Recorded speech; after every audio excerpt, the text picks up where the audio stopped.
Morning to all. Previous ക്ലാസ്സിൽ നമ്മൾ sources of recruitment പഠിച്ചു, ഇൻറ്റേർണൽ സോഴ്സസും എക്സ്റ്റേണൽ സോഴ്സസും. അതിൽ നമ്മൾ ഇൻറ്റേർണൽ സോഴ്സസിൻ്റെ മെത്തേഡും അഡ്വാൻറ്റേജസും ഡിസഡ്വാൻറ്റേജസും നോക്കി.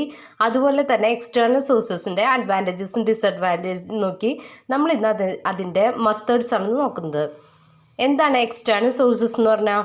നമ്മൾ ഓൾറെഡി പറഞ്ഞിരുന്നു, the organisation seeks suitable candidate outside the എൻ്റർപ്രൈസിൻ്റെ ഔട്ട്സൈഡിൽ നിന്ന് എടുക്കുന്നത്, ഇൻസൈഡിൽ നിന്ന് എടുക്കുന്നത് internal source of recruitment.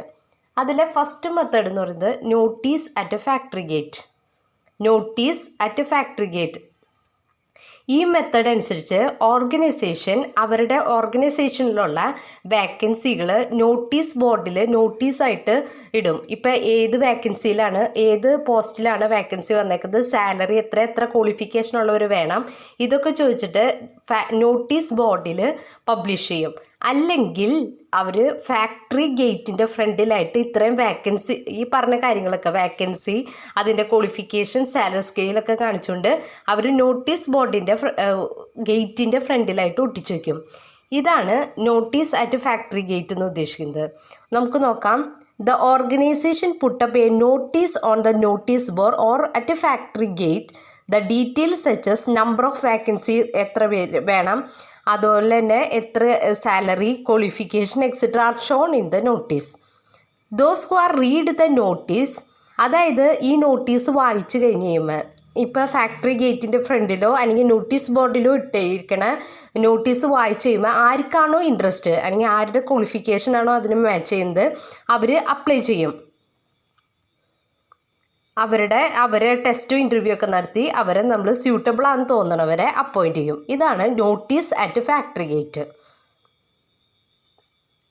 Clear ആയില്ല? അതായത് നോട്ടീസ് ബോർഡിൽ നോട്ടീസിലിടും, അല്ലെങ്കിൽ ഫാക്ടറി ഗേറ്റിൻ്റെ ഫ്രണ്ടിൽ ഒട്ടിക്കും. ആരെയാണോ ഇത് വായിക്കുന്നത് അവർക്ക് ക്വാളിഫൈഡ് ആയിട്ടുള്ളവർ അതിന് അപ്ലൈ ചെയ്യും, അവരെ ടെസ്റ്റ് ഇൻ്റർവ്യൂ നടത്തി സെലക്ട് ചെയ്യും. ഇതാണ് നോട്ടീസ് അറ്റ് ഫാക്ടറി ഗേറ്റിൽ ഉദ്ദേശിക്കുന്നത്. നെക്സ്റ്റ് വരുന്നത് കാഷ്വൽ കോളേഴ്സ് എന്ന് പറയുമ്പോൾ ഷോർട്ട് പീരീഡിലേക്ക് വേണ്ടി സെലക്ട് ചെയ്യുന്നതാണ്. അതായത് ഇപ്പോൾ ലീവ് വാക്കൻസി ഒക്കെ വരുമ്പോൾ ആ പൊസിഷനിലേക്ക് നമ്മൾ എംപ്ലോയീസിനെ സെലക്ട് ചെയ്യുക.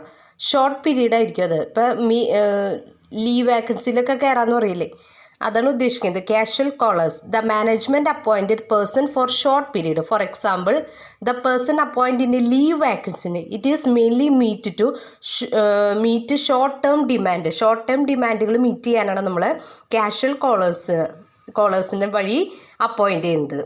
നെക്സ്റ്റ്, അൺസോളിസിറ്റഡ്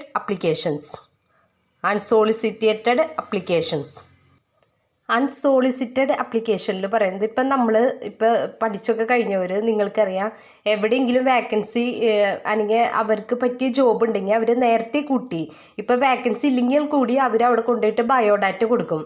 അപ്പോൾ ഓർഗനൈസേഷൻ എന്താ ചെയ്യുക, ഈ ബയോഡാറ്റകൾ സൂക്ഷിച്ചു വയ്ക്കും. എന്നിട്ട് ഇപ്പോൾ എന്തെങ്കിലും വാക്കൻസി അറൈസ് ചെയ്യുമ്പോൾ നിലവിൽ തന്നു വെച്ചേക്കണ ബയോഡാറ്റകൾ ചെക്ക് ചെയ്ത് അതിൽ നിന്ന് ഏറ്റവും സ്യൂട്ടബിൾ ആയിട്ടുള്ള കാൻഡിഡേറ്റ്സിനെ സെലക്ട് ചെയ്യും. ഇത് ശരിക്കും പറഞ്ഞിട്ടുണ്ടെങ്കിൽ അധികം എന്താ പറയുക, ലോ ലെവൽ വർക്കേഴ്സിനെയാണ് ഈ മെത്തേഡ് വഴി നമ്മൾ സെലക്ട് ചെയ്യുന്നത്. വായിക്കാം. Sometime job seekers will submit application to the company on the expectation of getting a job in future. ഭാവിയിൽ കിട്ടുമെന്ന് വിചാരിച്ച് അവരെന്ത് സബ്മിറ്റ് ചെയ്യും? അപ്ലിക്കേഷൻ, അതായത് ബയോഡാറ്റ അവർ കൊടുക്കും നേരത്തെ കൂട്ടി. The management preserve all these application. Organisation എന്താ ചെയ്യുക, ആ എല്ലാ അപ്ലിക്കേഷൻസും സൂക്ഷിച്ചു വയ്ക്കും. വെൻ വാക്കൻസീസ് അറൈസ്, അതിലെ വാക്കൻസി വരുമ്പോൾ suitable candidate are selected from these application. This is commonly used for lower level positions. ഇത് സിമ്പിളാണ്. അതായത് നേരത്തെ കൂട്ടി job seekers application form biodata കൊടുത്തിട്ടുണ്ടാവും. അതിൽ നിന്ന് വാക്കൻസി അറൈസ് ചെയ്യുമ്പോൾ ഓർഗനൈസേഷൻ അതിൽ നിന്ന് സ്യൂട്ടബിൾ കാൻഡിഡേറ്റ്സിനെ സെലക്ട് ചെയ്യുന്നു. ക്ലിയർ ആയില്ല? നെക്സ്റ്റ് വന്നത് ഫോർത്ത് വൺ, അഡ്വർടൈസ്മെൻറ്റ് നിങ്ങൾക്കറിയാവുന്നതാണല്ലോ. ഇപ്പോൾ അഡ്വർടൈസ്മെൻറ്റ് എവിടെ, ന്യൂസ് പേപ്പറിൽ, പ്രൊഫഷണൽ ജേർണൽസിലൊക്കെ ഇടും. അപ്പോൾ എന്താ ഗുണം, കൂടുതൽ ആൾക്കാരെ നമുക്ക് അതുവഴി ജോബിന് വേണ്ടി അപ്ലൈ ചെയ്യിക്കാൻ പറ്റും. This method is commonly adopted to get skilled പേഴ്സൺസിന് കിട്ടാനാണ് നമ്മൾ കൂടുതലായിട്ട് അഡ്വർടൈസ്മെൻ്റ് ഒക്കെ കൊടുക്കുന്നത്. അതറിയാവുന്നതാണല്ലോ നിങ്ങൾക്ക് അഡ്വർടൈസ്മെൻറ്റ്. ഇനി 5th point employment exchange. Employment എക്സ്ചേഞ്ചും നിങ്ങൾക്ക് ഒരുവിധം അറിയണതായിരിക്കും. ഞാൻ പറഞ്ഞുതരാം. അതായത് ഇപ്പോൾ ജോബ് സീക്കേഴ്സ്, പഠിച്ചൊക്കെ കഴിഞ്ഞവർ എംപ്ലോയ്മെൻറ്റ് എക്സ്ചേഞ്ചിൽ കൊണ്ടുപോയിട്ട് അവരുടെ പേര് രജിസ്റ്റർ ചെയ്യും. പേര് രജിസ്റ്റർ ചെയ്ത് കഴിഞ്ഞ് കഴിയുമ്പോൾ കമ്പനിക്കാർ എംപ്ലോയ്മെൻറ്റ് എക്സ്ചേഞ്ചുകാരോട് ഇത്രയും വാക്കൻസി ഉണ്ട്, ഇന്ന ക്വാളിഫിക്കേഷൻ ഉള്ളവരെ വേണമെന്നൊക്കെ പറഞ്ഞ് എംപ്ലോയ്മെൻറ്റ് എക്സ്ചേഞ്ചുകാരെ അവർ ഇൻഫോം ചെയ്യും.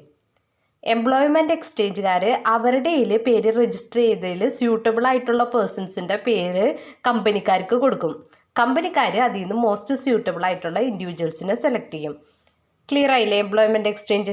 This is a good source of recruitment method for skilled or semi skilled operative job. The job seekers register the name in employment exchange. Job നോക്കുന്നവർ എംപ്ലോയ്മെൻറ്റ് എക്സ്ചേഞ്ചിൽ ആദ്യം കൊണ്ടുപോയിട്ട് അവരുടെ പേര് രജിസ്റ്റർ ചെയ്യും. The employers send the request of man power to the employment എക്സ്ചേഞ്ചിന് ഇത്രയും പേരെ വേണമെന്നൊക്കെ പറഞ്ഞുകൊണ്ട് കമ്പനിക്കാർ ഇൻഫോം ചെയ്യും. The employment exchange authorities send A list of suitable. അപ്പോൾ എംപ്ലോയ്മെൻറ്റ് എക്സ്ചേഞ്ചുകാർ എന്താ ചെയ്യുക? സ്യൂട്ടബിൾ ആയിട്ടുള്ള ക്യാൻഡിഡേറ്റ്സിൻ്റെ പേര് ഓർഗനൈസേഷന് സെൻഡ് ചെയ്ത് കൊടുക്കും. The employer selects suitable candidate from the list. അതിൽ നിന്ന് സ്യൂട്ടബിൾ ആയിട്ടുള്ള പേഴ്സൺസിനെ ഓർഗനൈസേഷൻ സെലക്ട് ചെയ്യും. ഇതാണ് എംപ്ലോയ്മെൻറ്റ് എക്സ്ചേഞ്ച് വഴി നടത്തുന്നത്. ക്ലിയർ ആയില്ല? Labour contractors. 6th point. Labour കോൺട്രാക്റ്റിൽ ഉദ്ദേശിക്കുന്നത് ഓർഗനൈസേഷൻ ലേബേഴ്സായിട്ട് എപ്പോഴും കോണ്ടാക്റ്റ് മെയിൻറ്റെയിൻ ചെയ്യും. എന്നിട്ട് ഇപ്പം എന്തെങ്കിലും ഇങ്ങനത്തെ വേക്കൻസികൾ ആവശ്യമാണെങ്കിൽ അവർ ഈ ലേബേഴ്സിനെ കോണ്ടാക്ട് ചെയ്തിട്ട് ലേബേഴ്സിനെ അവർ സെലക്ട് ചെയ്യും. അതാണ് നോക്കിക്കോ. Their service are utilised to get large number of unskilled labours. When workers are required, the personnel manager contact labor contractors. They supply required laborers. അതായത് ലേബർ കോൺട്രാക്ടേഴ്സിൻ്റെ അടുത്ത് പോയി കഴിയുമ്പോൾ അവരുടെ ഇന്ന് ആവശ്യമുള്ള ഇൻഡിവിജ്വൽസിനെ സെലക്ട് ചെയ്യാം. ഇത് പൊതുവെ അൺസ്കിൽഡ് ആയിട്ടുള്ള ലേബേഴ്സിന് വേണ്ടി വരുമ്പോഴാണ് ഈ മെത്തേഡ് അഡോപ്റ്റ് ചെയ്യുന്നത്. ലേബർ കോൺട്രാക്ടേഴ്സ് എന്ന് പറഞ്ഞാൽ ഓർഗനൈസേഷൻ ലേബേഴ്സുമായിട്ട് കോൺട്രാക്റ്റ് ഉണ്ടാവും. ആ കോണ്ടാക്റ്റിലുള്ള ലേബേഴ്സിനെ വെച്ചുകൊണ്ട് ഇപ്പോൾ എന്തെങ്കിലും ആവശ്യമാണെങ്കിൽ ജോബിൽ ലേബേഴ്സിന് ആവശ്യമാണെങ്കിൽ അവർ വഴി നമ്മുടെ ഓർഗനൈസേഷന് പറ്റിയ ആൾക്കാരെ സെലക്ട് ചെയ്യും. നെക്സ്റ്റ് വരുന്നത് പ്രൈവറ്റ് ഏജൻസി വഴി സെലക്ട് ചെയ്യാം. Private agencies are working as recruitment agents. They help to recruit technical and professional person. ഒരു പ്രൈവറ്റ് ഏജൻസീനെ നമ്മുടെ ഓർഗനൈസേഷൻ അപ്പോയിൻറ്റ് ചെയ്യും. അവർ വഴി റിക്രൂട്ട്മെൻറ്റ് ചെയ്ത് സെലക്ഷൻ നടത്തി എംപ്ലോയീസിനെ പ്ലേസ്മെൻറ്റ് നടത്തുന്നത്. പ്രൈവറ്റ് ഏജൻസീനെ ഏൽപ്പിച്ചുകൊണ്ട് സെലക്ട് ചെയ്യുന്നതാണ് പ്രൈവറ്റ് ഏജൻസീസിൽ വന്നത്. നെക്സ്റ്റ് വന്നത് 8th point trade union. Next വന്നത് ട്രേഡ് യൂണിയൻസ്. അതായത് ഇപ്പം നമ്മൾ ട്രേഡ് യൂണിയൻസ് എന്ന് പറയുന്നത് ജോബ് സീക്കേഴ്സ് അവരുടെ നെയിമും അല്ലെങ്കിൽ അവരുടെ ക്വാളിഫിക്കേഷൻ ഇങ്ങനത്തെ എല്ലാ ഡീറ്റെയിൽസും കൂടി ട്രേഡ് യൂണിയനിൽ അവർ രജിസ്റ്റർ ചെയ്യും. രജിസ്റ്റർ ചെയ്ത് കഴിഞ്ഞിട്ട് ലേബർ യൂണിയൻസ് ഇപ്പോൾ ഒരു ഓർഗനൈസേഷനിലെ വേക്കൻസി വരുമ്പോൾ ഈ ലേബർ യൂണിയൻസ് ക്വാളിഫൈഡ് ആയിട്ടുള്ള പേഴ്സൺസിൻ്റെ പേരും കാര്യങ്ങളൊക്കെ ഓർഗനൈസേഷന് കൊടുക്കുന്നത്. അതാണ് ട്രേഡ് യൂണിയൻ. ഒന്നുകൂടി പറയാണ്, ട്രേഡ് യൂണിയനിൽ ജോബ് സീക്കേഴ്സ് അവരുടെ ഡീറ്റെയിൽസ് സബ്മിറ്റ് ചെയ്യും. ഇപ്പോൾ ഓർഗനൈസേഷനിൽ വേക്കൻസി ഉണ്ടാകുമ്പോൾ ഈ ട്രേഡ് യൂണിയൻകാർ ക്വാളിഫൈഡ് ആയിട്ടുള്ള പേഴ്സൺസിൻ്റെ നെയിം ഓർഗനൈസേഷന് സെൻഡ് ചെയ്യും. ഇതാണ് ട്രേഡ് യൂണിയനിൽ പറയുന്നത്. The job seekers are required to register names with labour യൂണിയനിൽ. The labour union supply name of the persons for filling up vacancies in the organisations. ഓർഗനൈസേഷനിൽ വേക്കൻസി ഉണ്ടാകുമ്പോൾ labour union ഈ പേരുകൾ ക്വാളിഫൈഡ് ആയിട്ടുള്ള പേഴ്സൺസിൻ്റെ പേര് രജിസ്റ്റർ സപ്ലൈ ചെയ്യും ഓർഗനൈസേഷന്.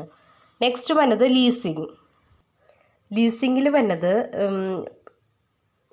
This is another source of recruitment particular for public sector അണ്ടർടേക്കിങ്ങിന് വേണ്ടിയാണ് ഈ ലീസിംഗ് ഒക്കെ നടത്തുന്നത്. This source is depend for securing managerial person at higher higher levels from civil service, defence ഇതിനൊക്കെ ആയിട്ടാണ് മെയിനായിട്ട് ഈ ലീസിങ് അഡോപ്റ്റ് ചെയ്യുന്നത്. ക്യാമ്പസ് സെലക്ഷൻ, അതായത് കോളേജ്, ഇൻസ്റ്റിറ്റ്യൂഷൻ ആൻഡ് യൂണിവേഴ്സിറ്റി. നിങ്ങൾക്കറിയാവുന്നതാണല്ലോ ക്യാമ്പസ് സെലക്ഷൻ എന്താണെന്നും കാര്യങ്ങളൊക്കെ. ഇപ്പോൾ ഏതൊരു കോളേജിൽ നമ്മൾ അഡ്മിഷൻ എടുക്കാൻ പോകുമ്പോഴും ഇപ്പോൾ പാരൻസ് ഏറ്റവും കൂടുതൽ നോക്കുന്നത് ഏത് ക്യാമ്പസ് സെലക്ഷൻ അവിടെ ഉണ്ടോ, ഏതൊക്കെ കമ്പനിക്കാരവിടെ ക്യാമ്പസ് സെലക്ഷന് വേണ്ടി, അതൊക്കെയാണ്. അപ്പോൾ പിന്നെ ക്യാമ്പസ് സെലക്ഷൻ്റെ കാര്യം നിങ്ങളോട് പ്രത്യേകിച്ച് പറയാനില്ല.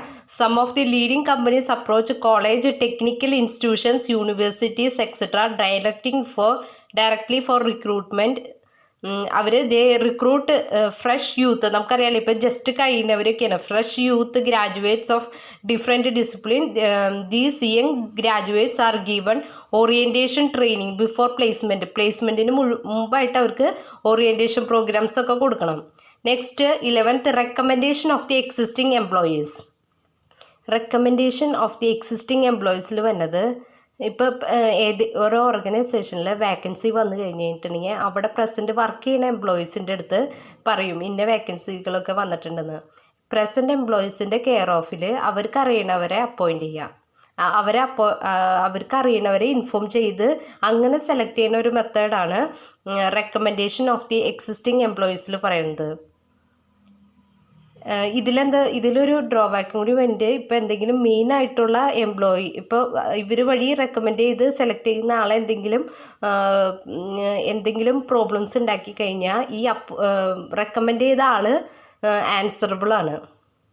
അതാണ് റെക്കമെൻഡേഷൻ ഓഫ് ദി എക്സിസ്റ്റിംഗ് എംപ്ലോയീസിൽ പറയുന്നത്. Under this method the requirement are noticed among എംപ്ലോയീസിൻ്റെ ഇടയിൽ പറയും. And they recommends outside persons for recruitment. പുറത്തുള്ള ആൾക്കാരെ റിക്രൂട്ട്മെൻറ്റിന് വേണ്ടി, അതായത് അവർക്ക് അറിയുന്നവർ വഴി അറിയുന്നവരെ ഇങ്ങനൊരു വേക്കൻസി ഉണ്ടെന്നുള്ള കാര്യങ്ങളൊക്കെ പറഞ്ഞ് അവരെ അപ്ലൈ ചെയ്യിക്കുന്നത്. അല്ലാണ്ട് വേറെ അഡ്വർടൈസ്മെൻറ്റോ ക്യാമ്പസ് സെലക്ഷനോ അങ്ങനത്തെ ഒരു മെത്തേഡും അല്ല. പ്രസൻ്റിലി വർക്ക് ചെയ്യുന്ന എംപ്ലോയീസ് വഴി അറിഞ്ഞ് അപ്ലൈ ചെയ്ത് അതിൽ നിന്ന് സെലക്ട് ചെയ്യണം. അതാണ് recommendation of the existing employees. ഇതാണ് നമ്മുടെ 11 പോയിൻറ്റ്സ്. എക്സ്റ്റേണൽ സോഴ്സസ് ഓഫ് റിക്രൂട്ട്മെൻറ്റിൻ്റെ 11 പോയിൻറ്റ്സ് ക്ലിയർ ആയില്ല? Okay, thank U.